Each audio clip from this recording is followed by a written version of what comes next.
How to get loud and powerful screams. So most people can't get loud screams. They sound whispery, thin, and just don't have any power. This is because loud screams are actually counterintuitive in a couple ways. So in this video, I'm going to show you the exact system I use to teach thousands of people all over the world to unlock their loudest, most powerful screams without destroying their voice. So I'm going to show you the biggest myth about getting loud, and then the one fundamental technique that changes everything. To start, let's define what we mean by a loud scream. For some people, they think their screams are fine, but most people that come to me know that their screams sound like this. When what they really want is that they want screams like this. Ow! So let's talk about the biggest myth about getting loud screams. This myth makes a lot of students destroy their voice trying to fix the wrong problem. But after I teach this to them, then they can finally get loud without any strain. Myth number one, the push harder myth. The myth is that if your screams aren't loud enough, you just need to push harder from your diaphragm and your stomach. And a lot of people practice for months and months and just think, oh man, I actually can't get any louder. And here's the problem. If you're using breath as the base of your scream, it doesn't matter how hard you push. It will never get you truly loud. And after meeting with a lot of people since 2019 and listening to their screams for free, I found that this is the case even if they don't realize it. The fact that they're using breath as the base of their scream, and they're using their stomach to try and push that out to get loud. In fact, this is something I dealt with too. Here's a clip of my first day trying to metal scream.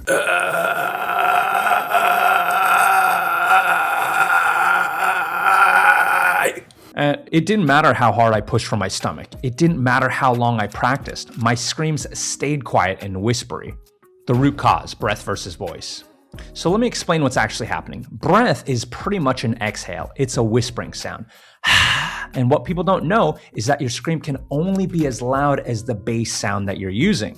So if you're using a breathy whisper as the bass sound, then that means your scream can only get as loud as that.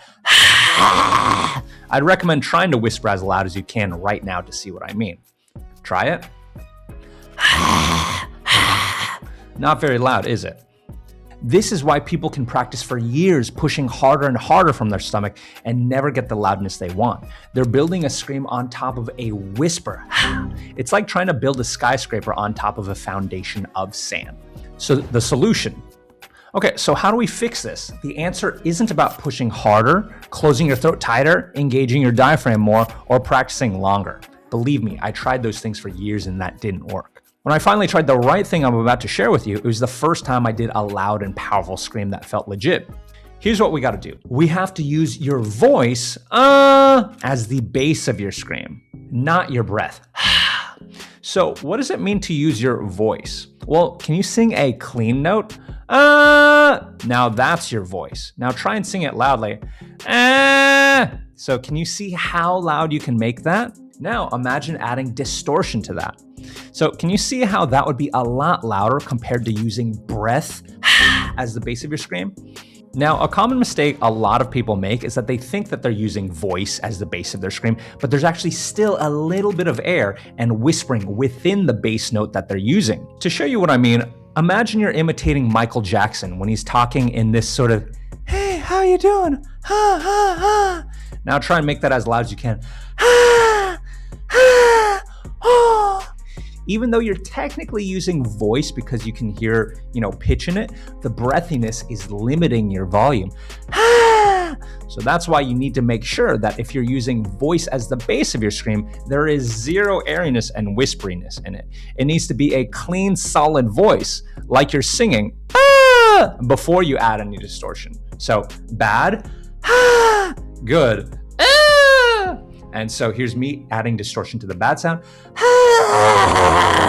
And here's me adding distortion to the good sound. Why this is the foundation. So I believe that this is the foundation for all of screaming. And I think it's more fundamental than using your diaphragm or learning how to do fry screams or false chord screams. And I'm saying that not just from my personal experience, but once again, from teaching over 2,000 students. This is because once you know how to use voice as the base of your scream, it will make your fries louder, your false chords louder, your hybrids louder, everything louder. That's why this is the foundation that everything is built on. Meanwhile, if you use breath as the foundation, then it'll make everything quieter. Your fries, your false chords, etc. For example, here's me doing breathy fries. Here's me doing breathy false chords. Here's me doing breathy hybrids. Versus if I use voice as the bass, then this is my fry scream. This is my false chord scream. This is my hybrid. And so if you need extra help using voice instead of breath to achieve volume, then check out the link in the description to get a free in-depth training that goes more in depth. Otherwise, now you know how to get loudness and power behind your screams. Check out this video right here to add different types of distortion to it.